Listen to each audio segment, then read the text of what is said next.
네, 오늘 우리에게 주시는 하나님의 말씀은 열왕기상 4장 29절에서 33절까지 말씀입니다.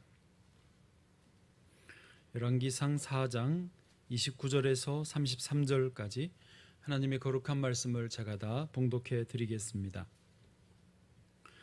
하나님이 솔로몬에게 지혜와 총명을 심히 많이 주시고 또 넓은 마음을 주시되 바닷가의 모래같이 하시니 솔로몬의 지혜가 동쪽 모든 사람의 지혜와 애굽의 모든 지혜보다 뛰어난지라. 그는 모든 사람보다 지혜로워서 예스라 사람 에단과 마홀의 아들 헤만과 갈골과 다르다보다 나음으로 그의 이름이 사방 모든 나라에 들렸더라. 그가 잠언 3,000가지를 말하였고 그의 노래는 1,005편이며 그가 또 초목에 대하여 말하되 레바논의 백향목으로부터 담에 나는 우술초까지 하고 그가 또 짐승과 새와 기어다니는 것과 물고기에 대하여 말한지라. 아멘. 오늘 지혜가 너를 영화롭게 하리라 말씀 나눌 때 주께서 은혜 주시기를 원합니다. 옛날에 임금의 그 아내, 즉 중전을 선발하는 일은 무척 까다로웠습니다. 각 지역에서 교수들을 모아서 그 일을 맡은 신하가 막중한 책임감을 가지고 그 중에서 국모가 될 분이 어떤 분일까? 어떤 외모나 내면으로나 다 제일 적절한 분을 찾는 일이 중요했습니다. 그래서 한 번은 이렇게 했습니다. 이제 모인 교수들에게 쌀을 한 대씩을 주고 한 달 동안 알아서 살다가 오라고 그렇게 보냈습니다. 그랬더니 쌀 한 대박 가지고 어떻게 한 달을 삽니까? 어떤 분은 죽을 쏘아서 버티고 해서 살고, 어떤 분은 아침밥 먹고 점심 저녁은 자동 다이어트를 하고, 또 어떤 분은 일주일 그냥 실컷 먹어버리고 3주를 굶고 그랬다고 합니다. 그런데 한 교수는 이 한 대의 쌀을 가지고 송편을 만들어서 시장에 내다가 판 거예요. 또 그 귀한 집의 교수니까 외모도 돼서 장사도 잘 돼가지고 오히려 돈을 남겨서 살도 포동포동 쪄가지고 왔답니다. 어떻게 했냐고 그랬더니 이렇게 떡 장사를 했다고 그랬더니 잘했다고, 그래서 중전으로 뽑혔다라는 말이 있습니다. 일종의 문제 해결 능력의 지혜를 테스트하는 것인데, 여러분 세상도 사람을 이렇게 달아봅니다. 그 속에 뭐가 있는지, 지혜가 있는지, 어떤 생각을 하고 사는지, 문제가 생기면 어떻게 풀어낼 수 있는 능력이 되는지, 저와 여러분에게 이런 지혜가 있기를 축복합니다. 지혜가 있으면 지혜가 우리를 영화롭게 하는 것이죠. 그런데 세계 유엔 미래 보고서라는 책에 보니까요, 2030년이 되면 우리나라에 없어질 것들이 몇 개 있다고 그랬어요. 예를 들면 9시 뉴스가 사라질 거다. 왜? 인터넷에 항상 뉴스를 보니까 벌써 9시 뉴스 안 보는 분 많습니다. 또 학교 교실과 이런 공교육이 사라질 것이다. 왜? 이제 다 개인별 맞춤으로 교육을 해 가니까 공교육은 점점 없어지고 사라질 것이다. 또 그 도로 표시판이 없어질 것이다. 왜? 전부 무인 자동차가 되어서 GPS가 연결돼 가지고 알아서 차들이 다니기 때문에 도로 표지판은 의미가 없다라는 것이죠. 그런데 조금 두려운 마음을 주는 것, 없어지는 것 중에 하나가 뭐냐면 사람들이 심사숙고하는 능력이 없어질 것이다 라고 말을 하더라고요. 왜냐하면 스마트폰, 컴퓨터, 인터넷에 늘 연결되어 있기 때문에 뭔가 고민되고 뭔가 모르고 뭔가 문제를 풀어야 되면 곧바로 스마트폰에 물어보는 거예요. 네이버에 물어보는 거예요. 스스로 심사숙고할 겨를이 없고, 그러다 보니 심사숙고하는 능력이 퇴화될 거다라고 하는 것이죠. 그래서 그런지 어린 아이들 스마트폰을 일찍 어릴 때부터 손에 쥔 아이들은 꿈이 뭐냐고 물어보면 예전에는요 꿈이 뭐냐고 물어보면 막 뭐라도 말했잖아요. 되도 않은 말도 해서 대통령이요, 그러고 뭐 장관이요, 과학자요 그랬는데 요즘은 그런 말조차도 안 합니다. 왜냐하면 그런 것을 생각할 틈이 없었어요. 내가 뭘 좋아하는지, 뭘 하고 싶은지, 뭘 하면 좋을지를 생각하지 않아요. 생각할 수가 없어요. 게임하랴, 스마트폰 보랴, 그러니까. 그래서 심사숙고하는 능력이 퇴화될 거고, 여기 더 나아가서 어떤 학자는 인간의 자유의지마저도 상실될 것이다 라고 말합니다. 인공지능 컴퓨터가 나를 너무 잘 알아서 이미 최종 결정을 해주는 거예요. 예를 들면 아침에 일어나서 뭐 먹을까 하다가 계란 후라이에 참기름 쳐서 간장에 흰밥에 밥 비벼 먹고 싶다라고 생각을 이제 막 하는데, 이 생각하는 순간 벌써 인공지능 컴퓨터가 내 뇌의 이 흐름을 알아듣고 벌써 뚝딱뚝딱 후라이하고 참기름 대령하고 흰밥을 해다가 식탁에 탁 갖다 놓는 거예요. 그런데 그 사이에 내 생각이 바뀌었어. 불고기 백반 먹고 싶었는데 나는 삼겹살 구워 먹으려고 생각을 바꿨는데 얘가 벌써 갖다 놓는 거예요. 뭐 이런 식이다 보니까 인간의 자유의지마저도 퇴화되지 않겠나라고 예측을 하는 것입니다. 여러분, 우리는 하나님의 형상대로 지음받은 존재들입니다. 아멘. 그리고 하나님 우리에게 자유의지를 주셨습니다. 오늘도 누가 경찰이 출동해서 여기 오신 분 계세요? 아닙니다. 다 자유의지로 하나님 앞에 예배드리러 가야지, 이렇게 드린 예배를 하나님이 기쁘게 받으시는 줄로 믿습니다. 자, 그러면 이제 지혜 측면에서 오늘 말씀을 좀 서로 살펴보겠는데요. 첫 번째로 우리가 좀 알기를 원하는 것은 모든 사람은 지혜롭게 창조되었다라고 하는 것입니다. 다시 말합니다. 저와 여러분 모든 사람은 이미 지혜롭게, 지혜가 충만하도록 지음을 받았습니다. 그게 오리지널 원품이에요.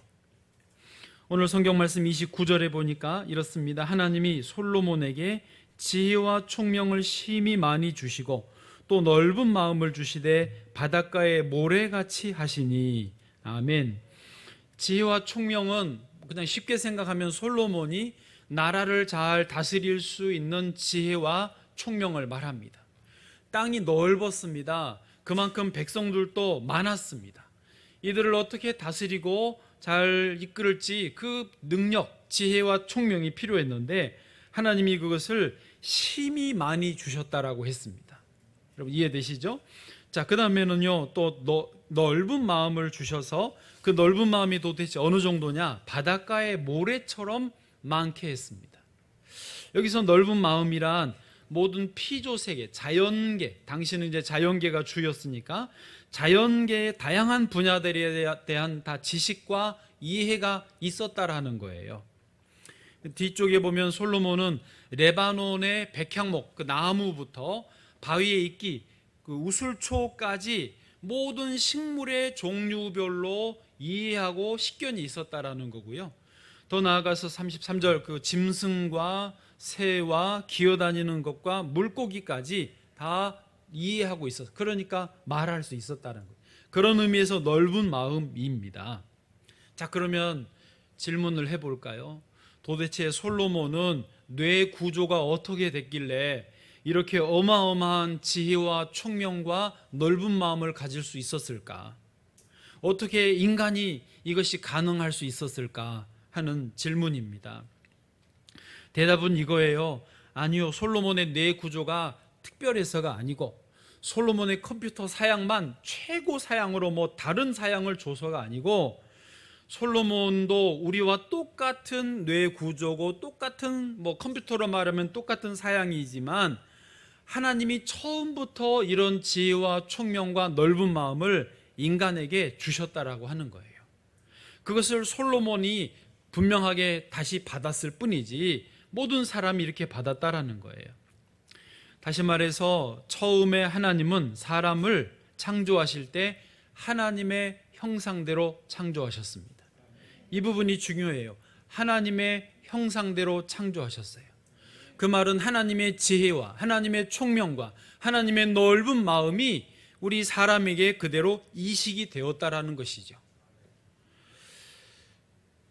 솔로몬과 또 아담이 똑같이 그런 지혜와 총명과 넓은 마음을 받은 거고, 마찬가지로 저와 여러분도, 여러분이 지금 잘 안 믿기실지 모르겠지만은 저도 여러분도 똑같이 이 지혜와 이 솔로몬의 총명과 솔로몬의 넓은 마음을 받은 줄로 믿습니다. 믿는 수밖에 없어요. 증명하기가 쉽지 않으니까 믿는 수밖에 없어요.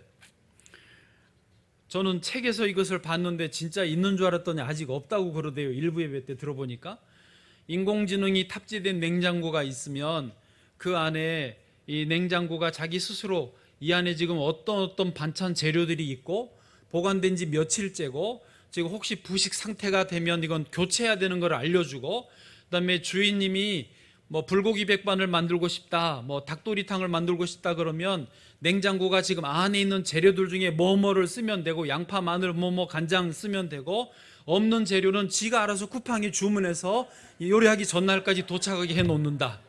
이런 냉장고 없어요? 나 있는 줄 알았네. 책에서만 봤구나. 곧 그런 게 있대요. 조금만 냉장고 사지 말고 기다리세요. 금방 옵니다. 네.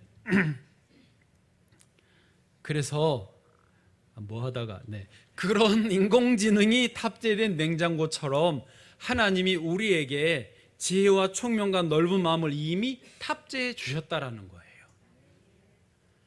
아멘. 저 이거 확실히 믿습니다. 그래서 다시 말하지만 성경을 살펴보니까 솔로몬을 오늘 이렇게 보는데 창세기의 아담과 너무 닮은 거예요. 솔로몬이 자연 만물, 레바논의 백향목과 바위의 우술초까지 짐승과 새와 기어다니는 것과 물고기를 다 알았던 것처럼 처음 사람 아담도 역시 이 모든 것들을 다 너무너무 잘 알았어요. 성경에 보면 이렇습니다. 창세기 1장 26절, 하나님이 이르시되 우리의 형상을 따라 우리의 모양대로 우리가 사람을 만들고 그들로 바다의 물고기와 하늘의 새와 가축과 온 땅과 땅에 기는 모든 것을 다스리게 하자 하시고. 아멘. 여러분 조금만 생각해 보십시오. 하나님이 아담에게 물고기, 새, 가축, 온 땅에 기는 모든 것을 다스리게 하셨단 말이에요. 다스리는 이런 권한을 부여해 주실 때는 이 모든 자연 만물을 알아야 다스리는 거예요. 그런 식견, 이해가 있어야 다스릴 수 있고 관리할 수 있지, 알지도 못하는데 동물은 하나도 어떻게 관리하겠습니까? 알아야 되는 거죠. 즉 이미 아담에게 이런 지혜가 있었다라고 하는 것이죠. 또 더 나아가니까 창세기 2장이에요. 아담에게 하나님이 이름을 지으라고 하세요. 2장 19절, 여호와 하나님이 흙으로 각종 들짐승과 공중의 각종 새를 지으시고 아담이 무엇이라고 부르나 보시려고 그것들을 그에게로 이끌어 가시니 아담이 각 생물을 부르는 것이 곧 그 이름이 되었더라. 아멘. 여러분 이름 짓는 게 얼마나 어려운지 아시죠? 알아야 짓습니다. 저희 아이들 3명 낳았는데 아이 이름들을 제가 다 지었거든요. 얼마나 어려운지 몰라요. 왜냐하면 아무렇게나 부를 수가 없어요. 옛날에야 어르신들 그냥 불렀더라고 진짜. 네. 셋째니까 삼순이, 또 마지막째니까 말순이, 진짜 그냥 붙였더라고요. 저희 어머니 셋째 딸 상순. 다행히 상이라고 해주셔서 얼마나 다행인지 몰라요. 여러분 모르면 이름을 못 짓습니다. 아담에게 이름 꽃이라고 이름 지으라고 하면 백합화, 아는 게 백합화가 밖에 없어. 장미 이렇게 이름을 지어줄 거 아닙니까? 그런데 모르면 똥, 말, 벌 이렇게 지을 수도 있잖아요. 아담이 그 지혜와 총명과 넓은 마음이 있었다라는 거예요. 이름을 지으면 그게 그의 이름이 되었다는 것은 특성을 이해하고 이름을 지을 수 있었다라는 거죠. 하나님과 이렇게 파트너십을 발휘할 수 있고 하나님의 동역자가 될 수 있었다는 것이 아담에게도 솔로몬과 같은 그런 지혜와 총명과 넓은 마음이 있었다는 증거입니다. 솔로몬도 그게 있었다니까요. 예. 그러면 다시 말씀드리지만 이것은 아담과 솔로몬에게만이 아니라 저와 여러분에게도 이 지혜와 총명과 넓은 마음이 있다라는 거예요. 이것을 저는 오늘 좀 강조하고 싶어요. 저 자신을 저가 생각할 때도 저에 대한 저의 어떤 정체성, 저의 생각이 저는 이것을 확실히 믿습니다. 그러면서 동시에 저는 우리 성도님들을 볼 때, 특별히 우리 교회학교의 학생들, 우리 청년들, 고등학생들을 바라볼 때 우리 모두에게 하나님이 이 지혜와 총명과 넓은 마음을 주셨다, 이 관점으로 바라보는 거예요. 저는 아이들 관찰하기를 좋아합니다. 이렇게 관찰해 보면 저에게 지혜와 총명과 넓은 마음이 있는데 저 아이는 언어적인 능력이 더 탁월하구나, 저 아이는 예술이, 음악이, 노래 잘하는 거 정말 좋아하는구나, 피아노 치는 거 참 좋아하는구나, 운동을 잘하는구나, 사회성이 탁월하구나, 그것이 보이는 거예요. 그러면서 하나님이 그 안에 이미 주신 것을 이제 그 어떤 분출구를 통해서 어떻게 발현을 해낼까, 어떻게 우리가 도와주면 좋을까, 이게 저는 이제 보이는 거죠. 아이들을 볼 때 이제는 거의 그런 분 없죠. 성적 몇 등 하냐, 점수가 몇 점이냐, 이렇게 아이들을 보는 분 지금은 거의 없죠. 그런 엄마들 계시면 회개할지어다. 그런 분은 이제 없을 거예요. 다 이제 특성을 보고 그 재능이 뭔지, 은사가 뭔지 그쪽을 잘 살려주려고. 그래서 이미 우리 안에는 지혜와 총명과 넓은 마음이 있습니다. 서로를 바라보실 때도 하나님의 형상이기 때문에 얼마나 존귀해요. 그런데 그냥 하나님의 형상이라고 그러고 사람 모양 생각해요. 아니에요. 모양은 사람 모양이지만 우리 안에 있는 것은요, 놀라운 능력이 있는 것입니다. 아멘. 여러분, 늦지 않았어요. 지금이라도 영어를 공부하세요. 지금이라도 중국어를 공부하세요. 할 수 있습니다. 아멘. 아멘을 끝까지 안 하시는 분은, 자, 따라하세요. 나는 하나님 형상대로 지혜롭게 지음받았습니다. 지혜가 충만합니다. 지혜가 충만합니다. 아멘. 두 번째로요, 이제 넘어가 보시면, 그런데 문제가 이거죠. 사람은 왜 이 지혜와 총명을 잃어버리고 어리석음에 빠졌는가 하는 것입니다. 우리는 최고의 인공지능 컴퓨터가 탑재된 그런 존재, 그보다 그런 걸 만드는 능력이 있는 존재인데 왜 어리석음에 빠졌는가 하는 것이죠. 첫 번째는 당연히 죄 때문입니다. 죄악으로 오염되었습니다. 에덴 동산에서 하나님 말씀을 버리고 불순종하면서 결과적으로 하나님과 분리되고 하나님과 멀어지면서 우리에게 있던 지혜와 총명, 넓은 마음의 회로가 망가지게 되어버린 것입니다. 지금도 그렇죠. 바이러스가 들어오면 굉장히 힘들지 않습니까? 몸의 면역 체계가 무너지고 그걸 이겨내려고 얼마나 며칠 동안 힘들었습니까? 마찬가지로 죄가 들어오면 우리 안에 있는 이 모든 능력이 제 기능을 발휘하지 못하는 거예요. 최고의 인공지능 컴퓨터라 할지라도 회로가 망가지면 쓸 수가 없어요. 쓸 수 있어도 찌지직 비비빅 하면서 결론 값을 엉뚱한 거를 내놔요. 컴퓨터 고장나면 어떻게 되죠? 회로가 망가지면 전문가가 말해보세요. 네, 값이 제대로 나와요? 나올 수 없어요. 이상한 값을 내죠. 그렇죠? 우리 인간이 지금 그렇게 돼버린 거예요.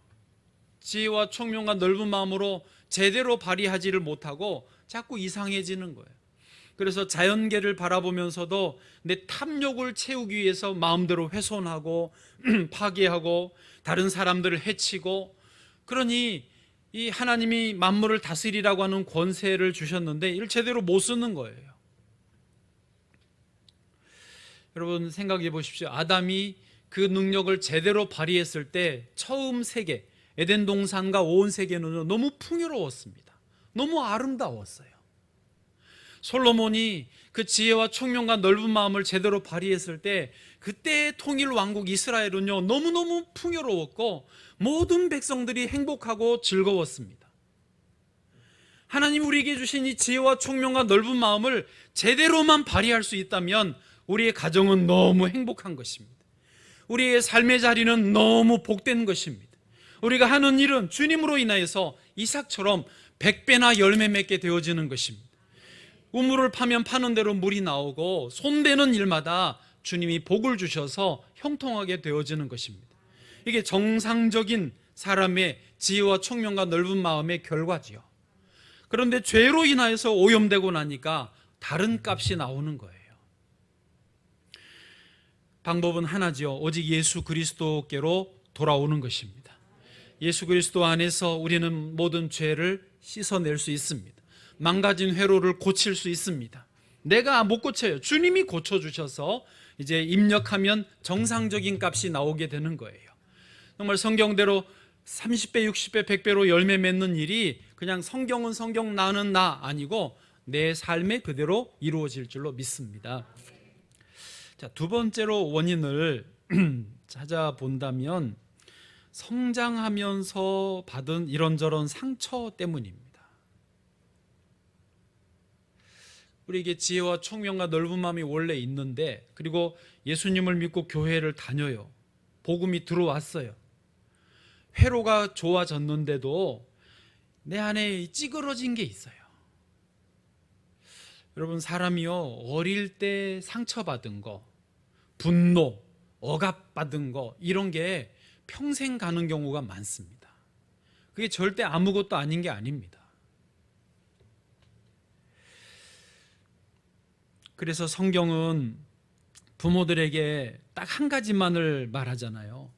너희 자녀를 노엽게 하지 말라. 너희 자녀를 노엽게 하지 말라. 자녀를 노엽게 하지만 않아도 잘하는 거예요. 부모로서 정말 잘하는 거예요. 근데 자녀들을 나도 모르게 노엽게 하는 거예요. 그 부모도 어릴 때 상처 때문에, 그 부모도 성장 과정에서 어떤 분노나 억압 때문에 이게 뭔가 이렇게 구부러져 있다 보니 내가 안 그러려고 하는데 내 자녀에게 이게 투영이 되는 거죠. 그러다 보니 자녀가 또 상처에 대물림 되면서 계속 어려워지는 거예요. 이게 참 상처가 간단하지 않습니다. 상담을 받는다고 금방 해결되는 게 아니고요. 분노 같은 거는 정말 하나님이 만져주셔야지, 극적인 처방을 해주셔야지 해결이 되더라고요. 기도를 많이 한다고, 교회를 오래 다닌다고, 봉사 많이 하면 그 죄가 씻어질 것 같지만 내 상처는 상처로 남아 있는 거예요. 결국 그 상처도 예수님의 보혈로 직접적으로 만져주셔야 치유가 되는 줄로 믿습니다. 주님과 함께 십자가 앞에서 엉엉 울든지 다 토해내든지 꿈에서라도 주님이 오셔서 나를 그 손에 상처에 손 대주시든지 그런 체험들을 통해서 낫는 분들을 제가 많이 봅니다. 그런 은혜가 있기를 바랍니다. 그래서 이런 이제 거꾸로 생각해서 이런 상처 없이 부모에게서 그냥 건강하게 믿음 안에서 자라고 상처 안 받고 자유롭고 편안한 분위기에서 이렇게 자녀를 양육하면요, 저는 과장이 아니라고 믿는데 천재들이 나와요.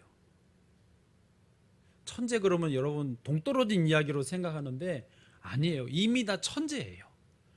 천재를 그대로 길러내는 거예요. 그러니까 억압 없고 복음 안에서 상처 안 주고 그대로 기르면 원래 천재가 되는 거예요. 정말이라니까요.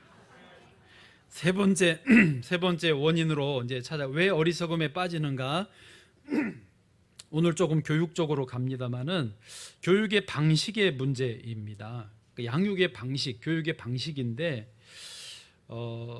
전제가 뭡니까? 이미 우리 안에, 아이들 안에 지혜와 총명과 넓은 마음이 있다라고 했지 않습니까? 그러면 양육은 어떻게 해주냐면 이 안에 있는 거를 잘 발휘할 수 있도록 도와주면 되는 겁니다. 그게 교육이에요. 그런데 사람들이 오랫동안 교육을 어떻게 오해했냐면 많은 지식을 그 안에 집어 넣어주는 게 교육이라고 생각했어요. 이게 정반대예요. 제가 교육 전공했습니다. 알고 하는 말이에요. 목사지만 교육은 공부를 했습니다. 제가 이해하고 책에서 교수님들에게 보고 들은 배운 내용 또 경험한 내용 확실한 건 뭐냐? 교육이란 안에 집어 넣어주는 게 아니고 그 안에 있는 것을 잘 이끌어내도록 도와주는 거예요. 왜? 이미 그 안에 있으니까. 천재성이 있으니까요. 그래서 사실은요, 공부는 정말 재미있는 겁니다. 뭐가 잘못됐어요? 우리 보편적으로 아이들이나 부모님들도 공부 억지로 시키고 억지로 해야 되는 걸로 이해하는데 사실은요, 공부는 너무너무 재미있는 게예요. 게임보다 재미있는 게 공부예요. 놀이보다 재미있는 게 공부예요. 예를 들어서요, 아이들에게 이제 어린 아이들에게 이런 그 조립해서 완성하는 장난감 같은 거를 주잖아요. 그러면 어떻게 하죠? 푹 빠져서 그거를 조립을 합니다. 옆에서 엄마가 도와주려고 그러면 만지지 못하게 해요. 내가 할 거라고. 그리고 그게 이제 조립이 다 되면 이거보다 더 복잡한 걸로 단계를 넘어갑니다. 그리고 더 복잡한 걸로. 그러면서 계속 그 난이도를 높여가지요. 그러면서 아이는 재미있어해요. 이거를 하나 완성하면 엄청난 성취감, 희열을 맛보는 거예요. 이게 공부하는 방식이에요.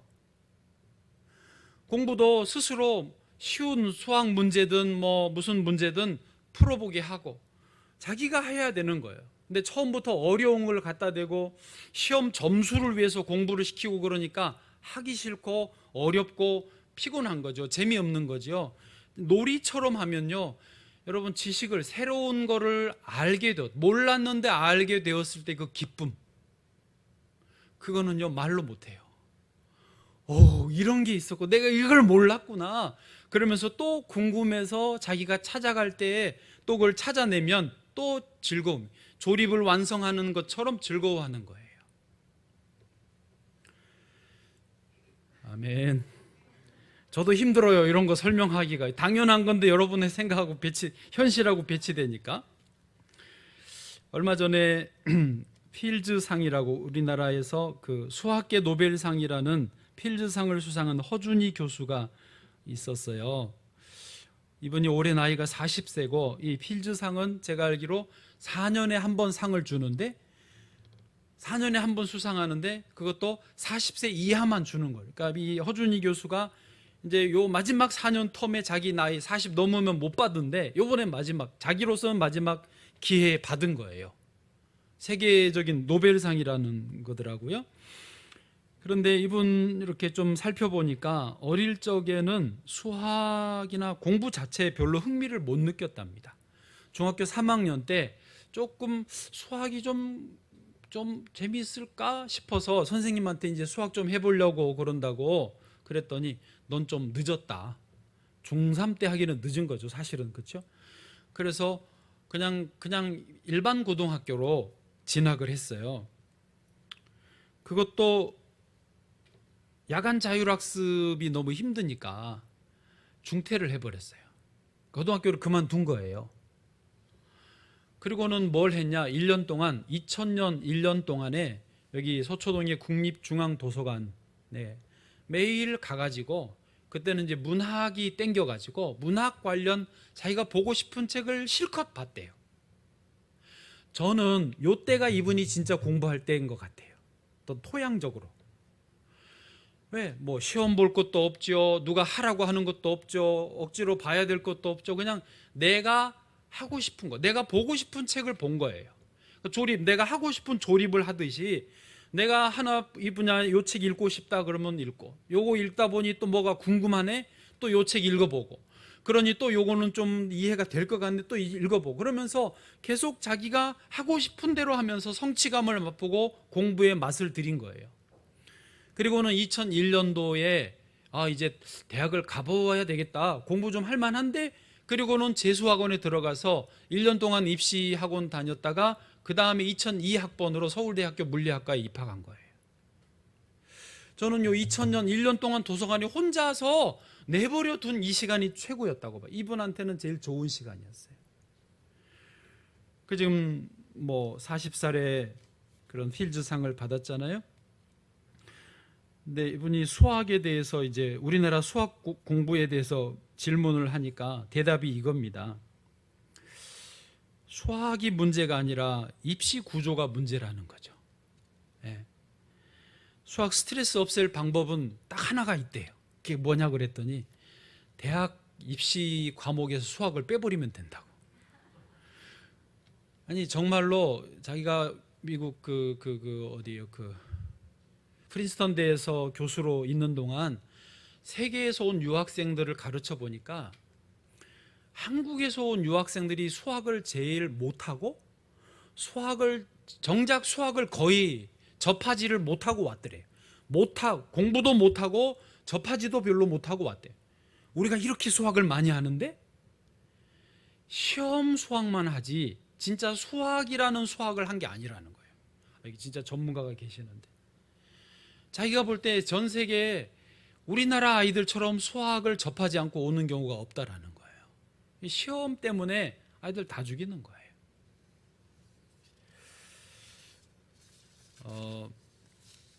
이상한 변호사 우영우에서처럼 한 챕터가 그게 나왔죠. 어린아이들은 뛰어놀아야 한다고. 그런데 여러분, 이제 젊은 부모님들은, 우리 부모님들은 안 그러시겠지만 아이들에게 놀아라 그러고 스마트폰을 쥐어주시는 것은 안 됩니다. 그것은요, 엄마 당장 편하게 밥 먹고 좀 쉬려고 스마트폰 쥐어주시는 건데 그거는 반드시 나중에 값을 치러요. 절대 그러면 안 됩니다. 오히려 아이하고 같이 책을 읽고 놀든지, 놀이터에 가 놀든지, 산에 가든지, 뭐 길을 같이 걷든지, 그냥 뭐 소꿉놀이를 할 값이라도 같이 놀아야지, 진짜 놀이를 해야지. 스마트폰을 쥐어주고 아이들은 놀아야 돼 이러시면 노는 게 아니에요. 아이들을 스마트폰 감옥에 가두는 거예요. 꺼내려면 돈이 많이 들고요, 꺼낼 수 없을지도 몰라요. 오늘 교육 관련 특강을 하는 것처럼 이렇게 설교를 준비하다 보니 이래 됐어요. 그래도 하나님 뜻이 있어서 하시는 줄로 믿습니다. 그래서 마지막 이제 넘어갑니다. 언제나 지혜를 구하라는 거예요. 해보세요. 언제나 지혜를 구하라. 이번에 이 본문을 다시 읽으면서 제가 깜짝 놀랐던 것이 이겁니다. 하나님께 솔로몬이 지혜를 구했지 않습니까? 그리고 하나님이 기뻐하시면서 지혜를 주셨어요. 그런데 우리가 일천번제를 깜빡했어요. 여러분, 말이 일천번제지 일천번제를 기브온에서 솔로몬이 드렸다라고 하는 게 어떤 느낌인지 아시겠어요? 여러분, 번제를 1000번 드린 겁니다. 1000일은 아니어도 1000번의 번제를 드린 거예요. 한 번의 번제가 얼마나 어려운지 아세요? 번제 완전히 다 태워 드리는 거거든요. 그거를 1000번의 번제를 드린 거예요. 1000번 동안 하나님 앞에 예배를 드리고 또 예배를 드리고 또 예배를 드리면서 번제, 내가 죽는 경험을 1000번을 한 거예요. 그렇게 1000번의 제사를 드리면서 솔로몬이 왜 1000 제사를 드렸냐? 이미 그의 마음속에 나는 너무 이 나라는 크고 나는 감당할 능력이 안 되는데, 지혜가 없는데 나는 어떡합니까? 하나님, 날 좀 도와주십시오. 난 그냥 두시면 아무것도 못합니다. 어떡합니까? 하나님, 이런 마음으로 제사를 드리면서 1000번제를 드린 거예요. 그렇게 1000번제를 드리고 하나님께서 꿈에 뭐 줄까? 바로 지혜와 능력을 주십시오. 합당하게 여기시고 지혜와 능력을 주실 뿐만 아니라 부귀영화까지 주신 거예요. 무슨 말이냐면, 언제나 지혜를 구하라고 그럴 때 내가 지혜가 필요하다 다 느껴요. 그러나 정작 지혜를 받는 사람은 누굽니까? 솔로몬처럼 1000번제를 드릴 각오가 된 사람들이죠. 주 앞에 납작 엎드려서, 주여, 나는 아무것도 아닙니다. 나는 정말 아무 능력이 없습니다. 제발 저를 좀 도와주십시오. 주의 옷자락을 잡고 늘어지는 그 심령이 일천번제와 같은 심령이 되어서 지혜를 얻는 것이죠. 여러분, 시험에 합격하기 원하신다면 정말 간절해야 되죠. 준비 잘 해야 됩니다. 우리가 원하는 바가 있다면, 사업에 성공하고 싶다면 준비를 잘 해야 돼요. 간절한 마음으로 지혜를 구해야 됩니다. 물론 지혜는 하나님으로부터 이렇게 뚝딱하고 받는 느낌도 있지만, 또 그보다는요, 필요한 책들을 잘 읽고 공부해내야 될 필요도 있습니다. 체력적인 분야라면 운동을 열심히 해서 체력을 길러야 되는 것도요, 여기 지혜에 속하는 거예요. 그런 간절함도 없고 준비도 안 하면서 지혜를 주시려면 주시고 말려면 마십시오, 그런 사람은 얻기가 어렵습니다. 예를 들면 저도 하나님이 정말 복을 주신 게 2008년 12월 말에 제가 한국에 들어와서 선교사로, 그리고 2009년 1월부터 여기 부임하기 이제 9월 첫 주에 부임했으니까 8월까지 8개월 동안을 저를 그냥 월급은 주는데 부목사로 일을 안 시키는 거예요. 제가 여러 번 말했지만 좀 오해 누명을 좀 써가지고 쫓아낼 수는 없고, 선교사 갔다 왔으니 그렇다고 뭐 교구를 목사로 맡기자니 그럴 수는 없고, 그래서 저를 8개월 동안을 그냥 내버려 두더라고요. 물론 인간적으로는 너무 부끄럽고 또 억울하고 속상하고 창피하고 어떻게 해야 되나 뭐 불안하고 그랬지만은, 지금 생각해 보면 그때가 저에게는 축복의 시간이었어요. 기도실 가서 실컷 기도하고요, 뭐 보고할 것도 없고 할 일도 없으니까 도서관 가서 책도 실컷 보고요, 인터넷 다 다니면서 교회 홈페이지 다 들여다보면서 목회를 어떻게 하는지, 목회 철학, 목표, 그다음에 전략, 방법론, 이런 거 조직 구성 다 공부했어요. 그리고 저의 목회 백서를 썼어요. 노트에 다 썼어요. 그러니까 즉 목회를 준비할 수 있는 시간이 있었다라는 거죠. 또 그때 제가 뭐 했냐면, 도서관 가서 저희 아이들이 3명이었는데 저희 아내는 아이들 데리고 갔지만 저는 혼자 가가지고 자녀를 신앙으로 어떻게 길러야 될까, 이제 그때 초등학생들이었거든요. 이제 저학년들이었는데 연년생이어가지고 얘들을 도대체 어떻게 길러야지 잘 길렀다고 할까. 그래서 정말요, 자녀 양육에 대해서, 신앙적인 자녀 양육에 대해서 책을 많이 보고 전부 그걸 또 필요한 대로 노트를 했어요. 도서관 책이니까. 그리고 정리해서 자녀 양육에 들어간 거예요. 하나님이 주신 시간, 기회들을 쓴 거죠. 뭐 목회나 자녀 양육이나 뭐 잘했다라기보다 잘했다는 게 아니고 그래도 준비는 했다라는 거예요. 갑자기 말이 이상해졌어요. 예. 그런데 요즘에 또 그런 질문이 있습니다. 저에게 아쉬움이 있습니다. 나는 요즘에 너무 지혜가 없다. 도대체 목회를 어떻게 해야 될지 모르겠다. 이 문제를 어떻게 풀어야 될지 모르겠다. 그런 답답함이 있습니다. 그런데 지난주에 소개했던 야베스의 기도라는 책에도 그런 내용이 나와요. 그 책을 쓰신 목사님도 또 똑같이 지금 저처럼 답답하고 어떻게 해야 될지 모르셨던 모양이에요. 이분이 이 책에 뭐라고 썼냐면, 존경받는 어른 목사님을 찾아가서 상담을 했대요. 제가 이런 상태로 목회를 계속할 수 있겠습니까? 도대체 어떻게 해야 될지 모르겠습니다 하고 상담을 했더니 그 어른 목사님이 대답을 하시기를, 자네는 지극히 정상이네. 제가요? 그렇다네. 왜요? 인간이 무지하고 지혜가 부족하고 무엇을 어떻게 해야 될지 모르겠다라는 상태가 정상이고, 그런 상태로 언제나 하나님께 나와서 그래서 기도를 하고 하나님께 묻고 하나님 인도하심을 받아서 가는 것이 우리의 인생이고, 목회라면 목회다. 이미 내가 안다, 나는 잘하고 있다, 나는 아무 문제 없다, 그러면 그 사람이 비정상이라는 거예요. 그런 목회가 비정상이라는 거예요. 야베스의 기도에 그 글이 있더라고요. 그래서 저는 정상인 걸로 판결이 났습니다. 여러분은 어떠십니까? 지금 답답하십니까? 도대체 나는 지혜가 부족하다. 주여 내게 지혜를 좀 주십시오. 그러고 계십니까? 그러면 정상 두 글자. 난 지혜가 필요 없다, 이만하면 됐다 하신 분 계십니까? 그러면 세 글자. 나는 뭐라고 안 했어요. 여러분 언제나 지혜를 구하시기를 축복합니다. 히브리서 11장 6절 같이 읽고 마치겠습니다. 시작. 하나님께 나아가는 자는 반드시 그가 계신 것과 또한 그가 자기를 찾는 자들에게 상 주시는 이심을 믿어야 할지니라. 아멘. 주를 찾는 자들에게 반드시 상 주실 줄로 믿습니다.